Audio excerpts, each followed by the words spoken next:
I never imagined I'd be standing here, in front of this extravagant high-rise, its glass windows gleaming under the golden city lights. The entrance was adorned with towering floral arrangements, and the guests stepping out of luxury vehicles were dressed in their finest. Women in shimmering gowns, men in tailored tuxedos, all laughing, mingling, living in a world of status and power. And here I was, invited to a wedding I had no business attending. Claudia's wedding. My ex-wife. For years, I had pushed her out of my mind, letting time and distance erase the bitter ending we had shared. I had moved on, or at least that's what I had convinced myself. But then, the invitation arrived, handwritten, elegant, deliberate. The moment I saw the familiar curve of her script, I felt something stir deep inside me. "I hope you'll attend." That was all she had written. No explanation, no unnecessary pleasantries. Just those 4 words, weighted with meaning. I should have ignored it. But curiosity has a way of dragging a man into places he knows he shouldn't go. So, I came. Stepping inside the grand ballroom was like walking into another lifetime. The chandeliers hung like cascading crystals, illuminating the marble floors beneath my feet. Waiters glided through the room carrying glasses of champagne, and a live orchestra played a soft melody that melted into the air like silk. It was a world Claudia had always wanted, a world she had built for herself, far removed from the life we once shared. I kept to the shadows, unnoticed, at least until I saw him. Richard, the man who had taken my place. I knew of him. How could I not? A finance mogul, one of the elite, a man whose face graced business magazines alongside my ex-wife's. He stood at the center of the crowd, basking in admiration, his arm possessively wrapped around Claudia's waist. And then his eyes locked onto me. For a moment, I thought he might ignore me, pretend I didn't exist, as if I were nothing more than a ghost from Claudia's past. But instead, he smirked, that condescending kind of smile men like him reserved for people they believed were beneath them. He leaned in close, his voice a quiet sneer. "You're a middle school dropout, right?" I stilled. "Why don't you do yourself a favor and cut ties with my wife?" The audacity. I slowly turned my gaze to meet his, studying the arrogance in his expression, the way his lips curled with satisfaction as if he expected me to shrink under his words. He had no idea who he was speaking to. I could have reacted, could have let my pride force me into a confrontation. But instead, I merely smiled, a knowing, amused kind of smile. Because if Richard thought I was a mere dropout, a forgotten footnote in Claudia's story, then he was in for a surprise he'd never see coming. There was a time when Claudia and I were inseparable. We weren't always these people. Her, the untouchable CEO of a major bank, and me, the man she had long left behind. There was a time when she looked at me the way a person looks at their world, with love, admiration, and a belief that together we could conquer anything. We met as teenagers, 2 people from vastly different backgrounds. Claudia had always been driven, her mind wired for ambition, for control, for calculated steps that would take her where she wanted to go. I, on the other hand, never cared for rules, for institutions, for paths that had been carved out by others. My heart belonged to music, to the piano, to the melodies that spoke louder than words ever could. Back then, she loved that about me. She would sit beside me on the piano bench, watching as my fingers danced across the keys, her head resting on my shoulder as I composed songs just for her. She told me my music made her feel alive, that it was the one thing in her structured world that felt unpredictable, real. "You don't have to follow their rules," I had told her once. "You can just live." She had smiled, a rare, soft smile that she only ever showed when it was just the 2 of us. "I want the best for us." At the time, I believed her. But as the years passed, her love for my music turned into something else, something resentful, something disapproving. "You can't just live on music alone," she would say, frustration creeping into her voice. "What kind of life is that?" To her, stability was everything. A future needed to be built, not left to chance. And in her mind, my refusal to conform, to chase promotions and degrees, meant that I had no future at all. At first, the changes were subtle, Little comments here and there, gentle nudges to think about my future, to consider something more stable. But soon, it became a divide too wide to ignore. I remember the night it all came to a head. We were in our small apartment, the one we had moved into after college, the one where I had spent nights composing while she buried herself in business textbooks. She had come home late, her expression unreadable, her posture tense. "We need to talk," she had said. I already knew what was coming. "This isn't working." I had simply nodded. There was no yelling, no pleading, no desperate attempts to make her stay. I could see it in her eyes. She had already decided. She left, and I let her go. And so Claudia climbed the corporate ladder, and I disappeared into my music, traveling from city to city, performing in jazz bars, on street corners, in grand halls. She built her empire, and I built mine. But the difference was, mine didn't need validation. Years passed. She became powerful, influential, a name that commanded respect. And I became something she never saw coming. And now, here we were. Her wedding. Her perfect world. And yet, for some reason, she had invited me. I looked around the ballroom, at the crystal chandeliers, at the towering floral centerpieces, at the people dressed in wealth and status. This was her world now. "Why did you even come?" I turned at the sound of the voice and found Marcus, Claudia's younger brother, standing beside me. Unlike his sister, Marcus had never judged me. If anything, he had admired my music, often sneaking into my performances just to listen. "Curiosity, I suppose," I replied with a smirk. Marcus exhaled, shaking his head. "Richard's an idiot. He doesn't know who you are, does he?" "No," I said simply. Marcus gave a half-laugh. "You could ruin him in a second, and he doesn't even know it." I shrugged. "That's the fun part." Just then, Richard's voice rang out again, louder this time, directed at me. "Why is someone like you even here? This event is for people of status." I turned my head slowly, meeting his gaze. He was enjoying this moment of superiority, this belief that he had won something, that I was nothing.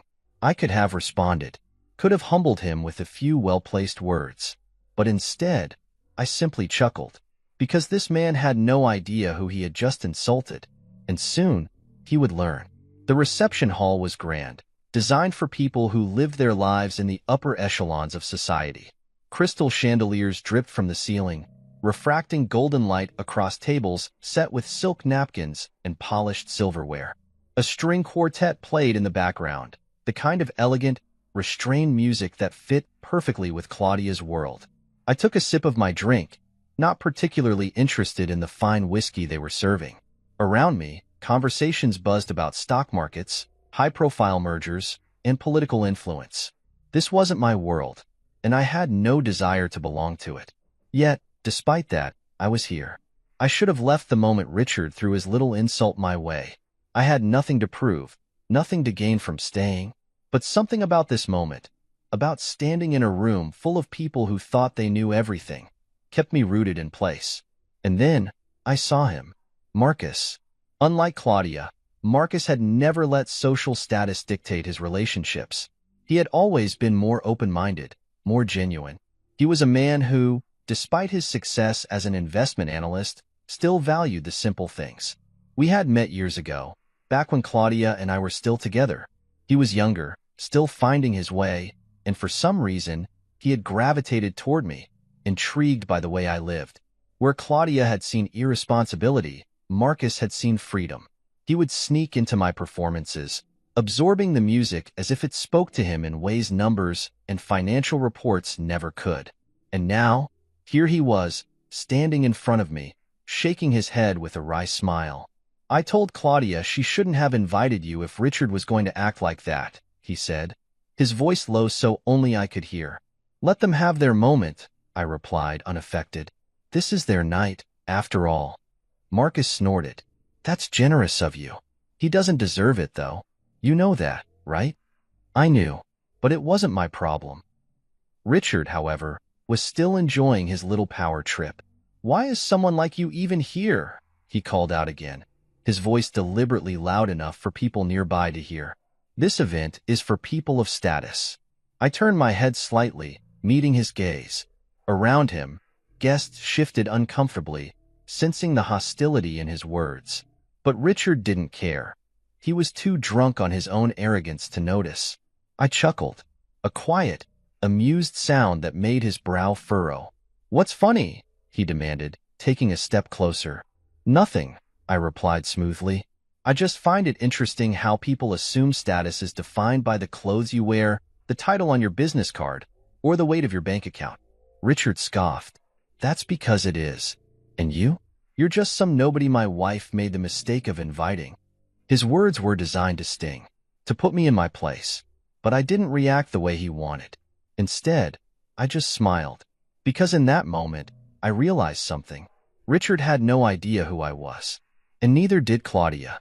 I had spent years building a life outside of their world, away from corporate skyscrapers and high society gatherings. I had poured my soul into my music, traveled the world, performed in places they would never step foot in. I had built something for myself, something real, something lasting. And yet, in their eyes, I was still the same man Claudia had walked away from all those years ago. That was the real joke. Marcus, standing beside me, smirked as if he could read my thoughts. "You really don't know who he is, do you?" he muttered under his breath, just loud enough for Richard to hear. Richard frowned, his bravado faltering for the first time. "What the hell are you talking about?" I could have told him. I could have let him in on the truth right then and there. But where was the fun in that? Instead, I just took another sip of my drink and turned away, letting Richard stew in his own ignorance. Because soon enough, he was going to find out exactly who I was. And when that moment came, it would be his world that shattered. I wasn't always the man standing in this lavish ballroom, exchanging smug glances with men like Richard. There was a time when my name meant nothing, when my pockets were empty, and when Claudia looked at me as if I were a burden rather than a partner. I had grown up in a world where money was plentiful, where my father's name carried weight in boardrooms and business circles. But that world collapsed overnight. One bad investment, one wrong decision, and everything was gone. The grand estate we once lived in, sold to pay off debts. The expensive cars, repossessed before we could even adjust to the reality of being broke. My father was never the same after that. I remember the morning I woke up to find him sitting in the kitchen, staring at nothing, a cup of untouched coffee in his trembling hands. He had built an empire and lost it all, and in his eyes, I saw a man who had no idea how to live outside of wealth. But I was different. I wasn't tied to the stock market, to the endless pursuit of status, to the belief that life's value was measured in dollars. What I had, what no financial collapse could ever take away, was my music. Even after we moved into a tiny apartment, stripped of every luxury, I didn't care. I had my old keyboard, a set of worn-out headphones, and an imagination that never stopped creating melodies. That was when I met Marcus. I had been playing in the school music room, my fingers gliding over the keys, lost in a song I hadn't even realized I was composing. The door creaked open, and I glanced up to see a younger boy standing in the doorway, eyes wide with awe. "That was incredible," he had said. We became friends almost instantly. Marcus had always admired my music. He would sneak into rehearsals, watching me play, asking endless questions about how I composed, how I turned emotions into sound. He was still a teenager, but even then, he had the sharp mind of a businessman. "You could make money from this," he told me once. Real money. I laughed at the idea. Back then, I wasn't thinking about fame or fortune. I just wanted to play. Then Claudia entered my life. She was everything I wasn't. Structured, disciplined, always chasing the next goal. At first, she admired my free spirit. She would sit beside me while I played, listening with a dreamy look in her eyes. But admiration slowly turned into frustration. "You need a plan," she would say. "You can't just play music forever and hope life works out." She wanted me to be something I wasn't. I didn't argue. I didn't try to change her mind. I just let her go. While she climbed the corporate ladder, I packed my bags and traveled. I played in jazz clubs, on street corners, in underground bars where people weren't looking for the next big thing. They just wanted to feel something real. And that was what my music did. It reached people. It spoke to them in ways words never could. I never cared about money, but money came anyway. I built a name for myself, not in boardrooms or skyscrapers, but in concert halls, in viral videos that racked up millions of views. My fan base spanned the globe, yet I never flaunted my success. And now, I was standing in Claudia's world once again, watching as her new husband sneered at me, completely oblivious to the fact that the middle school dropout he was mocking could buy and sell his entire empire 10 times over. Richard didn't know, but Marcus did. He stood beside me, his expression unreadable as he watched Richard dig himself deeper into his own arrogance. "You really don't know who he is, do you?" Marcus finally said, his voice calm, but laced with amusement. Richard turned to him with a frown. "What the hell are you talking about?" I let out a quiet chuckle, shaking my head. "Nothing," I said, taking another sip of my drink. "Enjoy your night." And with that, I turned away, leaving Richard stewing in his own ignorance. Because soon enough, he was going to find out exactly who I was. And when that moment came, the look on his face would be worth every second of this ridiculous night. The wedding ceremony had ended, and now the reception was in full swing. Guests clinked their champagne glasses, murmuring about business deals and luxury vacations while the orchestra played an elegant tune in the background. The waitstaff moved seamlessly between the tables, refilling drinks, offering delicately plated hors d'oeuvres, and ensuring that every guest's experience was nothing short of perfection. I had remained on the sidelines for most of the night, an outsider in a world I had deliberately left behind. But Claudia, always so careful about appearances, made her way toward me at last. She looked exactly as I remembered her, elegant, poised, the very definition of success. The gown she wore was an extension of that image, fitted to perfection, expensive enough to make a statement without seeming excessive. She stopped in front of me, hesitation flickering in her eyes. "You came," she said softly, as if she hadn't expected me to. I did. For a moment, she seemed unsure of what to say. Maybe she was wondering why I accepted the invitation in the first place. Maybe she wanted to know what I had been doing all these years. Or maybe she was simply realizing that I wasn't the same man she had left behind. Before she could say another word, he stepped in. Richard, the man who had spent the entire evening trying to belittle me, as if doing so would cement his own superiority. His arm wrapped around Claudia's waist, his grip firm, possessive. "Listen, drop out," he scoffed, his voice laced with arrogance. "My wife doesn't need someone like you lingering around. Cut ties and move on." It was almost comical. The way he stood there, so assured of his dominance, so convinced that I was nothing more than a footnote in Claudia's past. I let out a breath, shaking my head slightly. "All right," I said, pulling my phone out of my pocket. "I'll start by closing my $700 million account at your bank." The moment the words left my mouth, the air in the ballroom seemed to shift. Everything, every conversation, every clink of a champagne glass, every note from the orchestra, seemed to pause all at once. The people around us turned their heads, their expressions a mixture of shock and disbelief. But the best reaction came from Richard himself. His smirk faltered. His confidence wavered. "What?" he stammered, as if he hadn't heard me correctly. I glanced at Claudia, who had gone pale, her grip tightening around the stem of the champagne glass in her hand. "You heard me," I said casually, tilting my head. "I'm withdrawing my $700 million. Your wife is the CEO. She can handle it, right?" Silence. The kind of silence that doesn't just fill a room but chokes it. Marcus, who had been quietly watching from the sidelines, let out a low whistle, shaking his head in amusement. "Damn," he muttered under his breath. I turned my gaze back to Richard, who was struggling to process what had just happened. His hands twitched at his sides, his jaw tightening, his entire demeanor shifting from arrogance to outright panic. "You're lying," he finally said, but there was no conviction behind his words. Claudia, however, wasn't as quick to dismiss me.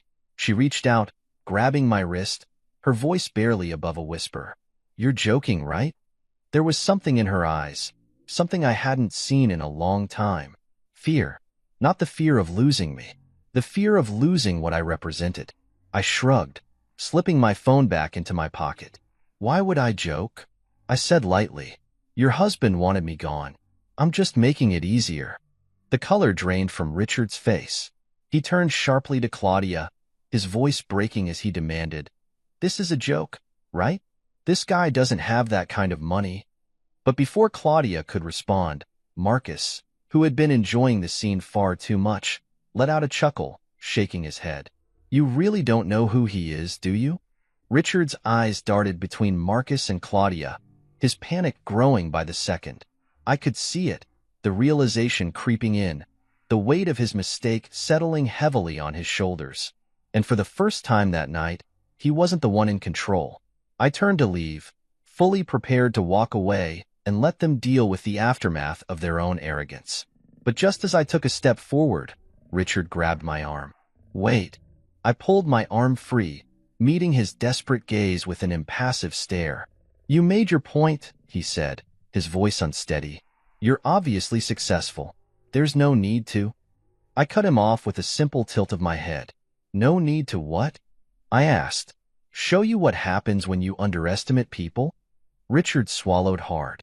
I could see the desperation in his eyes, the frantic way his mind was scrambling for a way to salvage the situation. I leaned in slightly, lowering my voice just enough so that only he could hear. Next time, I murmured, be careful who you look down on. And with that, I turned away, leaving him standing there, speechless, humiliated, and fully aware that he had just made the biggest mistake of his life. The night was far from over, but one thing was certain. I had already won. The weight of my words hung heavy in the air, thickening the atmosphere of the once lavish celebration. The clinking of glasses had stopped, the hum of casual conversation replaced with stunned silence. Eyes darted toward Claudia, toward Richard, toward me. The dropout, the nobody, the man who was supposed to be insignificant. Except now, I wasn't. Now, I was the only person in this room who mattered. Claudia's grip on my wrist tightened, her fingers cold against my skin. I could see the panic blooming in her eyes, the careful facade of composure she had perfected over the years cracking at the edges. You're joking, right? She whispered again, her voice softer now, almost pleading. I tilted my head slightly, studying her. Claudia had always been meticulous, always in control. Every move she made was calculated, deliberate. But this was the first time I had ever seen her rattled. I let out a quiet chuckle. Why would I joke? I said smoothly, slipping my wrist free from her grasp. Your husband wanted me gone. I'm just making it easier. Richard finally snapped out of his stunned silence, shaking his head as if trying to shake off reality itself. His hands curled into fists at his sides, and for a moment, I almost thought he might try something stupid. This is ridiculous, he muttered under his breath before turning sharply to Claudia. Tell me this isn't real. Tell me he doesn't have that kind of money. But Claudia couldn't say anything, because she already knew the truth. She had always assumed she knew who I was. That when she left me behind, she had moved on to something better. And yet, here she was, realizing that I had become something far beyond what she could have imagined. Marcus, who had been watching the entire exchange with barely concealed amusement, finally let out a chuckle, shaking his head. You really don't know who he is, do you? He said, looking at Richard like he was the biggest idiot in the room. Richard turned to him, his face a mask of frustration. What the hell are you talking about? Marcus smirked. You should probably Google him. That was all it took. Within seconds, whispers rippled through the room, fingers tapping on phone screens as people looked me up. And then, just like that, the shift happened. I could feel it. The weight of 100 pairs of eyes flickering between me and the glowing screens in their hands. The slow realization washing over them. The collective gasp that followed. Someone near the back of the room exhaled a sharp breath. No way. Another voice, barely above a whisper. Wait, he's... Richard snatched Claudia's phone from her hands, his eyes scanning the screen, his expression twisting into something between shock and dread. And then, finally, the moment I had been waiting for. His hands shook, his confidence, so unwavering, so absolute, shattered. I watched as reality sank in, as he pieced together every mistake he had made tonight. Because now, he knew. I wasn't just some washed-up nobody from Claudia's past. I wasn't a dropout. I wasn't a failure. I was one of the most renowned pianists in the world. A musician with an audience of millions. A net worth that far surpassed his own. And the worst part? I had never needed to flaunt it. Richard's jaw clenched so tight, I thought he might break his teeth. He turned back to Claudia, his face ashen. "Did you know?" he demanded. Claudia didn't answer. Because she didn't have one. She had left me behind all those years ago, certain that I would amount to nothing. She had assumed that, without her, I would fade into obscurity. And now, at her own wedding, in front of everyone she respected, she was being forced to face the truth. Richard took a shaky breath, his mind undoubtedly scrambling for a way to fix this. "Look," he started, his voice low, measured. "There's no need to be rash. Let's just—" I raised a brow. "Rash?" He swallowed. "I'm just saying maybe we should talk. You don't actually have to close your account. I mean, let's be reasonable here." I studied him for a long moment. A part of me considered dragging this out, watching him squirm a little longer. But then I decided I was already bored. I turned my attention back to Claudia. "It's funny," I mused, "how things work out, isn't it?" She didn't answer. Couldn't. Because she knew that, no matter how much power or status she had built for herself, no matter how far ahead she had thought she had lost. Not because I wanted revenge. Not because I had plotted some elaborate scheme to humiliate her. But because life had a way of evening things out. And tonight, fate had decided to settle the score. I turned away from them, stepping toward the exit, but Richard called after me one last time. "Wait, you're not actually closing your account, are you?" I smirked, not bothering to look back. "I'll think about it." And with that, I walked out of the ballroom, leaving behind a wedding that would be remembered for all the wrong reasons. I stepped out of the ballroom, but the echoes of the stunned silence behind me followed like an unspoken chorus. The night air was crisp against my skin as I moved toward the grand staircase leading down to the courtyard. My every step measured, deliberate. This wasn't how I had imagined the night going. Then again, I hadn't expected much when I first opened Claudia's invitation. I had assumed she sent it out of obligation, or maybe to prove something to herself, that she had moved on, that she had one. But now, I wasn't so sure, because the way she had looked at me back there, that wasn't the look of a woman who felt victorious. That was the look of a woman who had realized too late that she had miscalculated everything.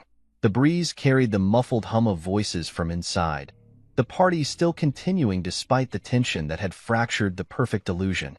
I could only imagine the whispers spreading now, the quiet conversations picking apart the moment they had all witnessed firsthand.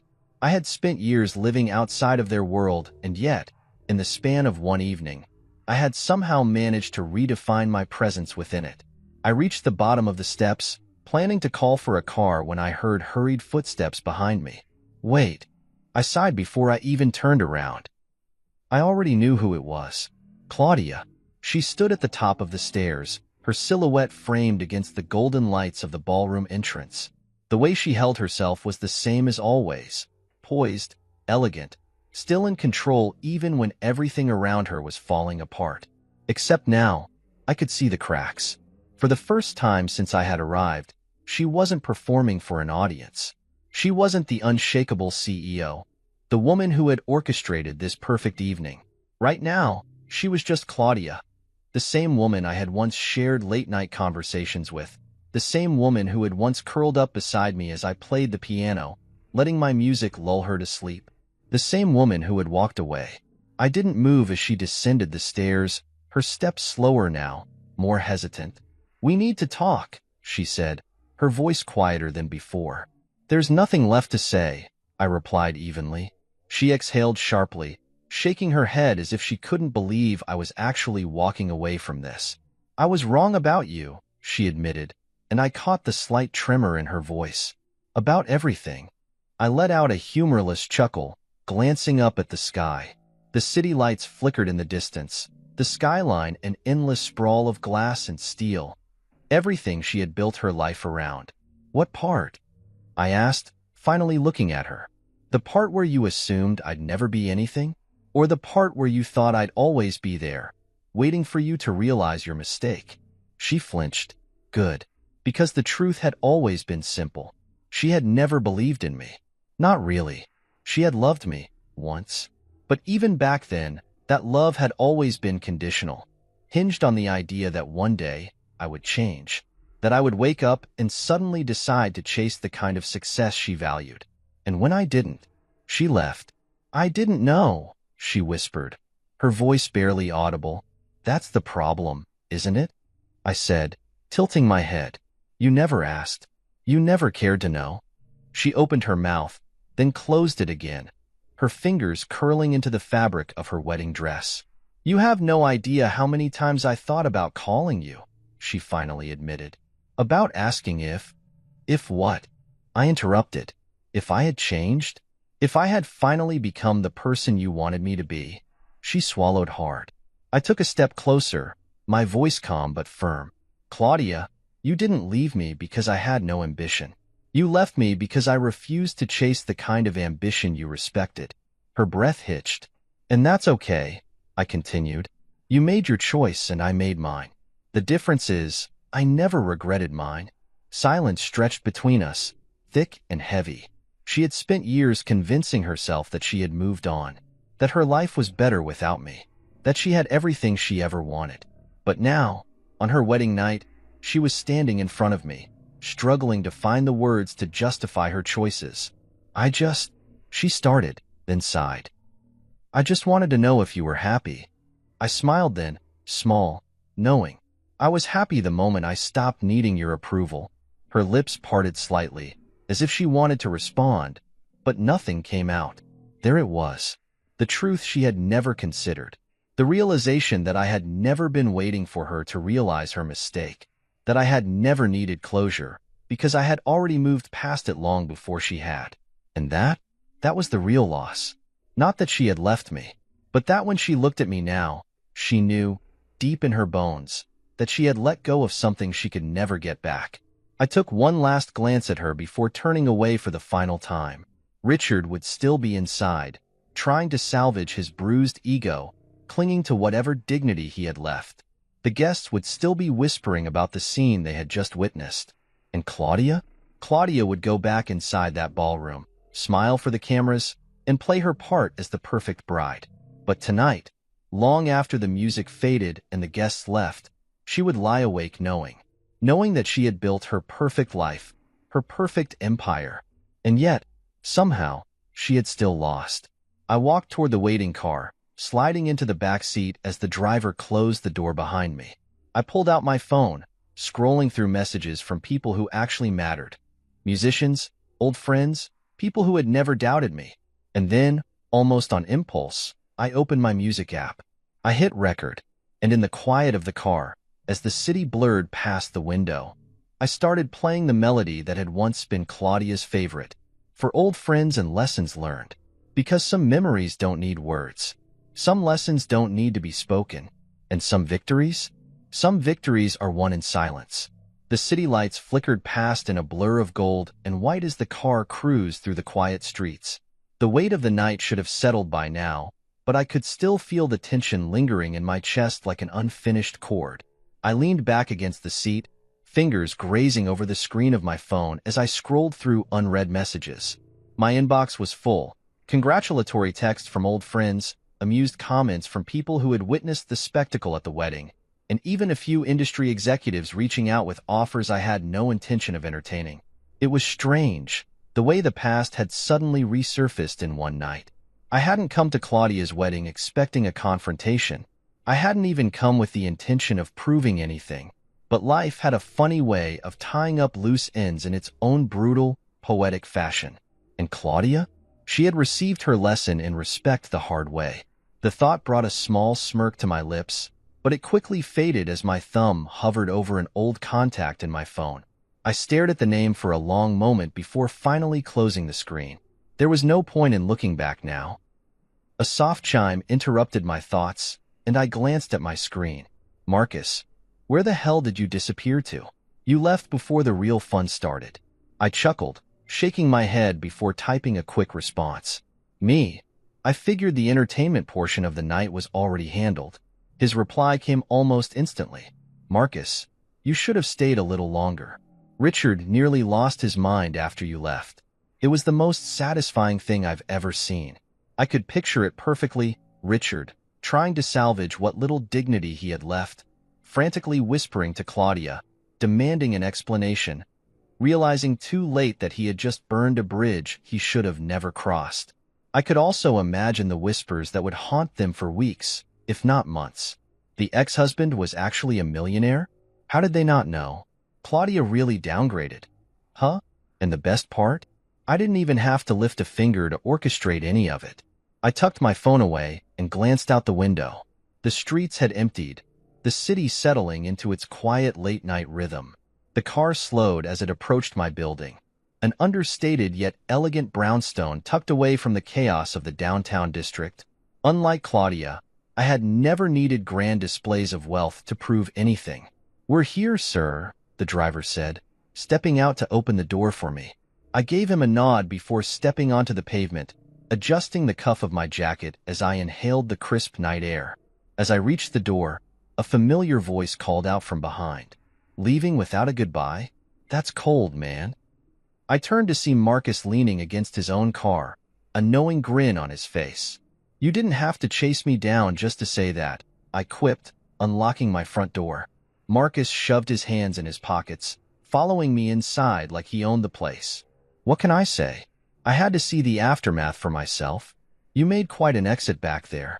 I shook my head, tossing my keys onto the table as we entered the living room. The space was simple, warm lighting, dark wood floors, an antique grand piano sitting in the corner. It was a far cry from the cold luxury Claudia had surrounded herself with. Marcus walked over to the piano, running his fingers along the polished surface before whistling. "You know, I always wondered where you ended up," he mused. "Turns out, you ended up on top. Quietly, of course, but still." I shrugged, pulling off my jacket. I never needed an audience. "Could have fooled me," Marcus chuckled. "The way you played them all tonight? That was a damn performance." I smirked, shaking my head. "That wasn't a performance," I corrected. "That was just reality hitting them a little harder than they expected." Marcus laughed, sinking into the couch. "You have no idea how much I've wanted to see Richard taken down a peg. He's been unbearable since day one. The moment Claudia started dating him, it was like he thought he owned the world. That explains why he acted like a complete idiot tonight," I muttered. Marcus nodded. "He's always been insecure. That's why he flaunts his money, why he always has to prove he's the most important person in the room. But you? You walked in without saying a damn word, and suddenly, he was the fool. That's power, my friend." I leaned against the armrest, my fingers absently tapping against my knee. "I didn't do it for power," I said. "I just wanted to remind them that some people don't need validation to be successful." Marcus exhaled, shaking his head with a grin. "And that's exactly why you won tonight." I fell silent, my gaze drifting toward the piano. "You know," Marcus said, leaning back, "Claudia didn't look too happy after you left." I raised a brow. "She's married now. Her happiness isn't my problem." "Maybe not," he admitted. "But let's be real. Tonight wasn't just a wedding for her. It was a statement. She wanted to show you that she had one. But instead, she got the exact opposite." I considered that for a moment, the thought settling into my chest like a final note at the end of a melody. "Maybe," I murmured. Marcus studied me for a long moment before sighing. "Well, if you ever want to rub it in just a little more, I've got plenty of stories about Richard that'll make you laugh." I chuckled, shaking my head. "I think I've done enough damage for one night." Marcus stood, stretching. "Fair enough. But don't be a stranger, all right? Some of us actually enjoy your company." "Noted," I said, walking him to the door. As he stepped out into the night, he turned back with one last smirk. "By the way, that whole 'I'll think about it' line, pure gold. Richard's probably still sweating over it." I laughed, watching as he disappeared down the street. Closing the door behind me, I exhaled deeply. The night had been unexpected, chaotic, a reminder of how far I had come. And yet, I felt lighter. Because now, there were no more ghosts from my past waiting in the shadows. No more unfinished stories. Just me, my music, and the life I had built on my own terms. The next morning, I woke up feeling lighter than I had in years. There was no lingering weight in my chest, no unresolved emotions clawing at the edges of my mind. The past was exactly where it needed to be, behind me. The sunlight streamed through the curtains of my loft, warming the hardwood floors and casting long, golden streaks across the grand piano in the corner. The instrument had been with me through everything, from the days when I had nothing but a worn-out keyboard to now, when I had built a life far greater than what anyone had expected. As I stretched and pulled myself out of bed, my phone buzzed on the nightstand. Marcus. I smirked, shaking my head. Of course, he wouldn't let last night die down just yet. I picked up the call and leaned against the window, watching the city come to life below me. "Please tell me you saw the news," Marcus said, his voice full of barely contained amusement. I raised an eyebrow. "Should I be concerned?" "Depends," he said. "Are you concerned about the fact that the entire wedding is trending?" I blinked. "Trending? What the hell are you talking about?" Marcus laughed. "Just check social media. Oh, and before you do, don't say I didn't warn you." I ended the call and immediately pulled up my phone, tapping into one of the news apps I rarely bothered with. And there it was. CEO's wedding becomes a night to remember, for all the wrong reasons. I scrolled further. My curiosity piqued. There were hundreds of posts, all dissecting what had happened last night, from Richard's arrogance to the moment he realized he had insulted the wrong man. One video had already gone viral, a recording of the exact moment I had said, "I'll start by closing my $700 million account at your bank." The caption? "The art of a silent flex." I exhaled, shaking my head in disbelief. I had never sought attention for what I did. I had spent years avoiding the very world that now seemed fascinated with me. And yet, here it was. The internet had caught on, and people were loving the irony. I scrolled further and found comments that ranged from brutal to outright hilarious. "Imagine marrying a man who doesn't even know his wife's ex could buy his company 3 times over. LMAO. Richard, why are you even here?" Him. "Just checking if my money's still safe in your wife's bank." Claudia's face when she realized she fumbled the bag, priceless. I shook my head, placing the phone on the counter. It was strange. For years, Claudia and I had lived completely separate lives, with no overlap, until last night. Now, our names were being spoken together again, but not in the way she had hoped. And I just knew, that she would hate every second of it. The thought made me chuckle as I made my way to the kitchen, brewing a fresh cup of coffee. But just as I took my first sip, my phone buzzed again. This time, it wasn't Marcus. It was Claudia. I stared at the screen for a long moment, debating whether I should even bother answering. I had nothing left to say to her.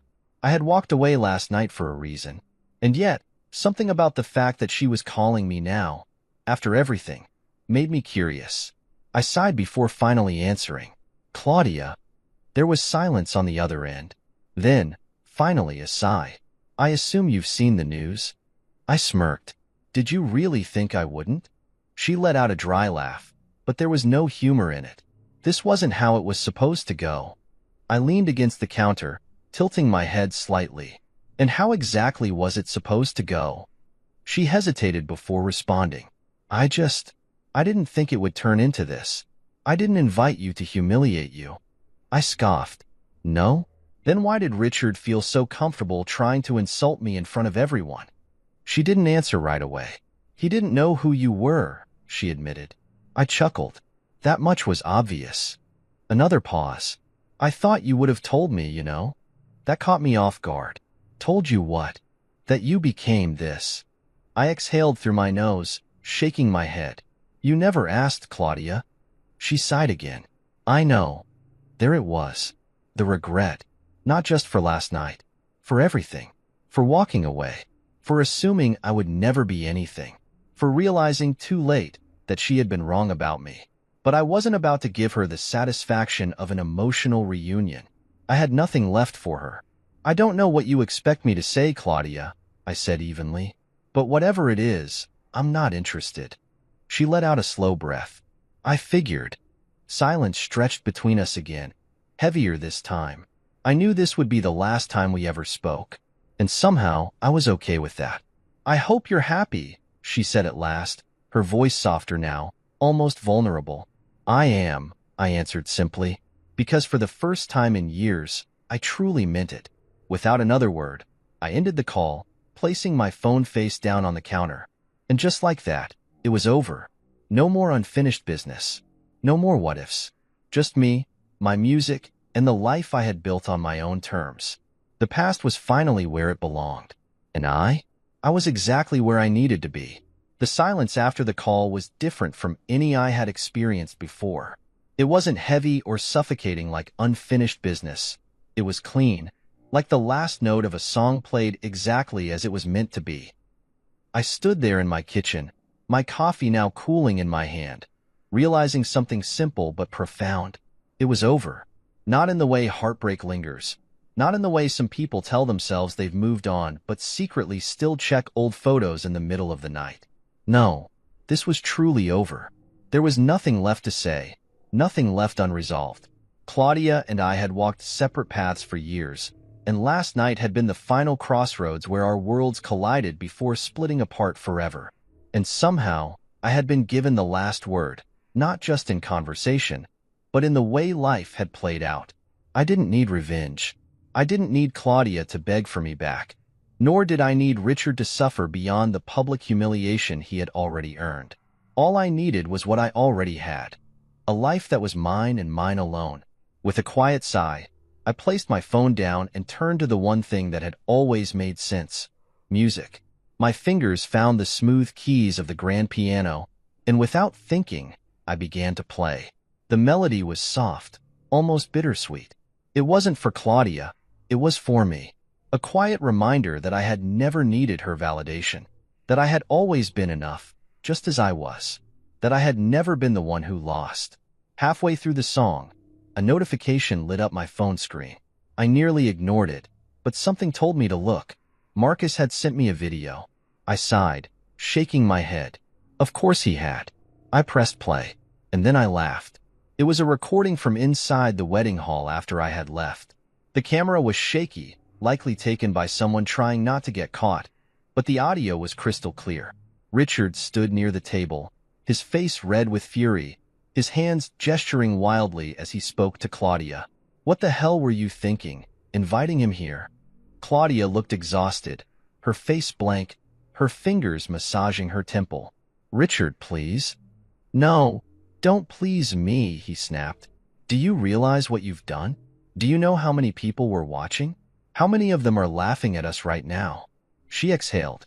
It wasn't supposed to go like this. Well, it did. Richard practically shouted. And now you've made me look like an idiot. One of his business partners tried to step in, speaking calmly. Richard, maybe we should sit? No, he interrupted, shaking his head. This was supposed to be about us. About me. And instead, I just got humiliated in front of everyone.